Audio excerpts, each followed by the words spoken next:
Get into a YouTube series. All right, let's go. Okay. Okay. Now, let me let me tell you about a time.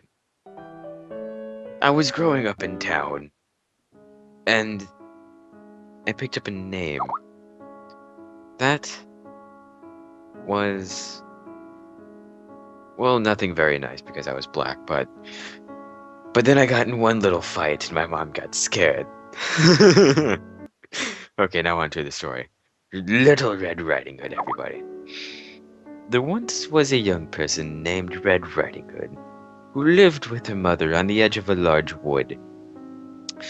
One day, her mother asked her to take a basket of fresh fruit and mineral water to her grandmother's house. Not because this women... Oh, God damn it, they spelled it wrong again. Fucking women's writing stories all the time, fucking up their own words. Women's work. Woman's work. Mind you, but because the deed was generous and helped engender a feeling of community. Furthermore, her grandmother was not sick, but rather was of full physical and mental health and fully capable of taking care of herself as a mature adult. So, Red Riding Hood set off with her basket of food through the woods. Many people she knew believed that the forest was a foreboding and dangerous place and never set foot in it. Oh, Red Riding Hood, however, was confident. On her way to Grandma's house, Red Riding Hood was accosted by a wolf, who asked her what was in her basket. She replied, "Some healthful snacks for my grandmother, who is certainly capable of taking care of herself as a mature adult." The wolf said, You know, my dear, it isn't safe for a little girl to go through these woods alone." Red Riding Hood said, "I find your sexist remark offensive in the extreme, but I will ignore it because of your traditional status as an outcast from society, the stress of which has caused you to develop your own entirely valid worldview now. If you excuse me, I must be on my way." Red Riding Hood walked on along the main path, but because his status outside society had freed him from slavish adherence to linear Western-style thought, the wolf knew of a quicker route to Grandma's house. He burst into the house and ate Grandma, an entirely valid course of action for a carnivore such as himself. Then, unhampered by rigid traditionalist notions of what was masculine or feminine, he put on Grandma's night clothes and crawled into bed. Red Riding Hood entered the cottage and said, "Grandma, I have brought you some fat-free, sodium-free snacks to salute you in your role of a wise and maturing matriarch."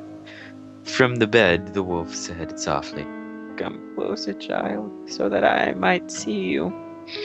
Red Riding Hood said, "Oh, I forgot you are so optically challenged as a bat. Grandma, what big eyes you have!" "I have seen much and forgiven much, my dear." "Grandma, what a big nose you have! Only relatively, of course, and certainly attractive in its own way." "It has smelled much and forgiven much, my dear." "Grandma, what big teeth you have!"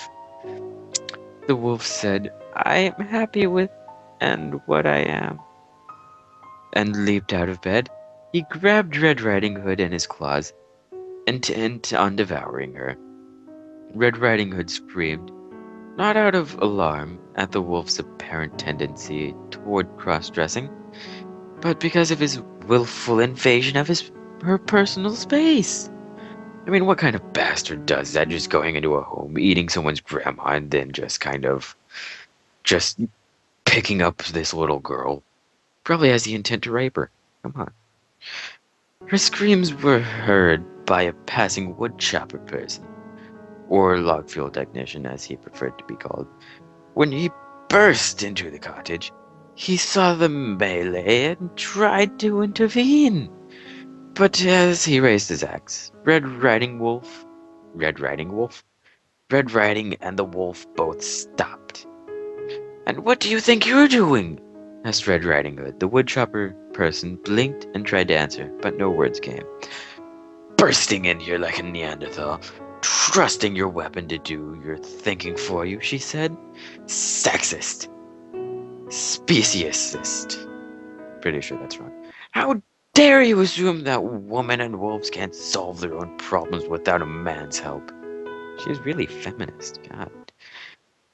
When she heard Red Riding Hood's speech, Grandma jumped out of the mouth, took the woodchopper person's axe, and cut his head off. What? After this ordeal, Red Riding Hood, Grandma, and the wolf felt a certain commonality of purpose.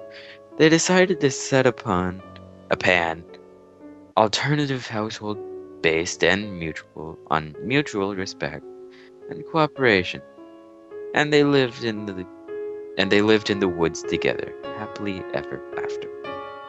Until one day the wolf decided to fuck him over and eat them both. The end.